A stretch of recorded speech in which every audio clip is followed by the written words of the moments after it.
right, so let's deep dive into the album. Absolutely. First up is Invaders, right? Yep. Okay. All right. So you said you've written this one over the course of a few years. Yep. What were the inspirations musically for Invaders? So I don't think it would be quite as apparent in the final product, but in the original demo that I had written for it, I was actually trying to write a song in the style of the Outlaws version of Ghost Riders in the Sky. Oh, wow. And it had an acoustic guitar on it, and the rhythm was kind of different. But that song, to me, like when you listen to it either really loud or with headphones, it just feels like 10 miles wide. I mean, it's just massive, and it has all the slide guitars and a bunch of extra guitar tracks. But that song, to me, like when I listen to it, I just feel like I'm riding a motorcycle through the desert, running from the police. Like, you know what I mean? And the imagery is so strong that I wanted to write a song kind of like that. But then when I started writing the solo, which I wrote musically before I ever tried to put lyrics to it. I've never been the best at just improvising rock solos the way that I want them to. I've always been more of the orchestrated type, at least when it comes to recording. Because like when you're playing live, it's easy just to improvise and you're just in the moment. But then when you're recording and you're doing multiple takes, it's hard to tap into that same thing because it's like, you know, it's going to be there forever. Versus like in the moment when you're improvising at a show, it's like, you know, even if there's somebody recording, it's like, whatever, it's here, it's gone. So I started writing the first part of the solo, and then I was still in music school at that point. So I have all the theory stuff just floating around in my head constantly. And I was like, this would be really easy to harmonize because it's all based off triads, right? So I just harmonized the first bit, and that was the solo, just like the da da da da da da da.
And it was cool, but the recording quality of what I was capable of doing at the time wasn't that good.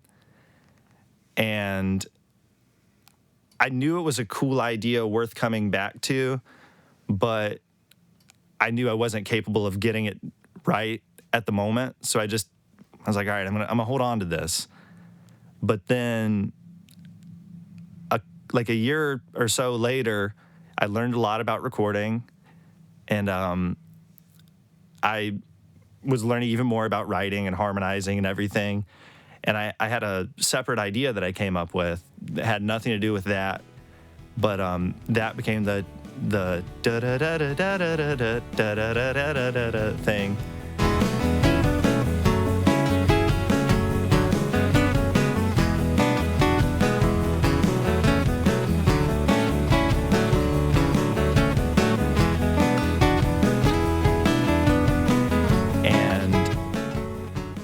I did the same thing. I harmonized it using basically the same trick, the same musical trick I was doing. And I was like, this is cool. I should write a song with this. But then I realized it was in the same key as the original demo I had, which at the time was called, I wanted to call it Cowboys from Hell, but that's a Pantera song. So I was like, okay, Good point. that's taken. So because, I was thinking Ghost Riders in the Sky. And I was like, I can't do that. So I called it Cow Dudes from Heck. And I went back to that demo and then put those two parts together. And I had to kind of change the rhythm. So it went from this kind of, not exactly a galloping thing, but a Western kind of chun cha chun cha cha cha chun cha chun kind of thing to a more straight up rock beat feel to it. Mm-hmm.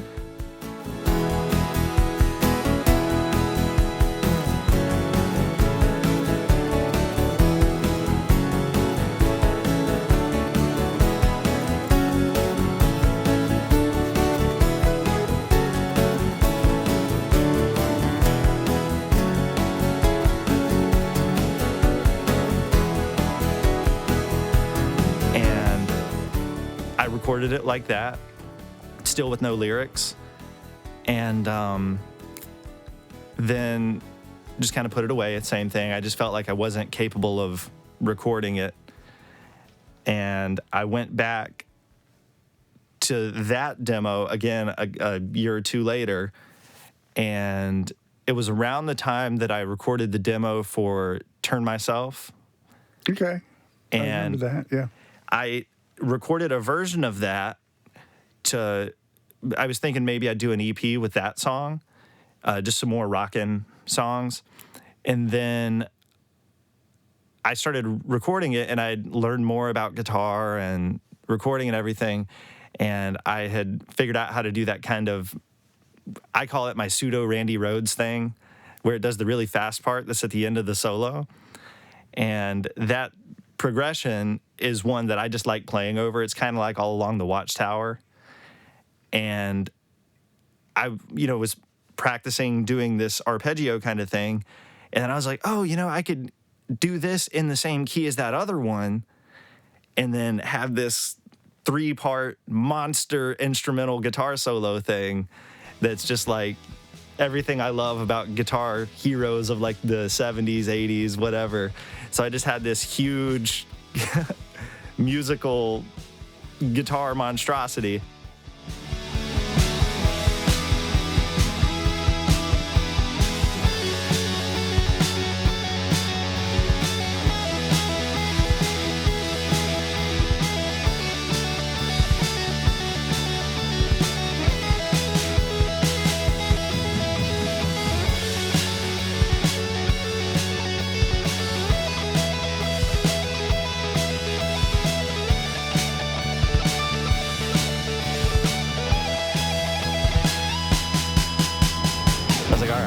This is cool, but it needs some lyrics.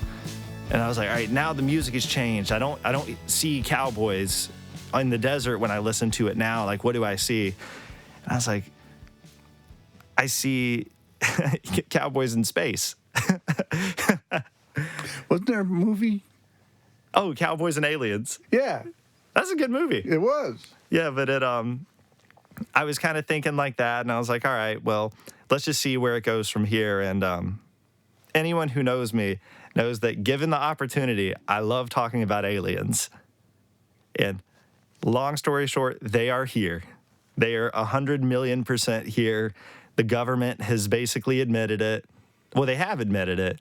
They just haven't admitted what all they know. I think some of them hang out at the pier. I think so, yeah. I've seen a few. I went to downtown Wilmington last night. I think I saw a few there. But anyway, I wrote the lyrics kind of revolving around aliens, right? And I took that one as far as I could at the time and then just wasn't happy with the end result. And it sounds pretty good. And if you compare it to the version on here, it's pretty close. It's slower, and the guitar tones are kind of different.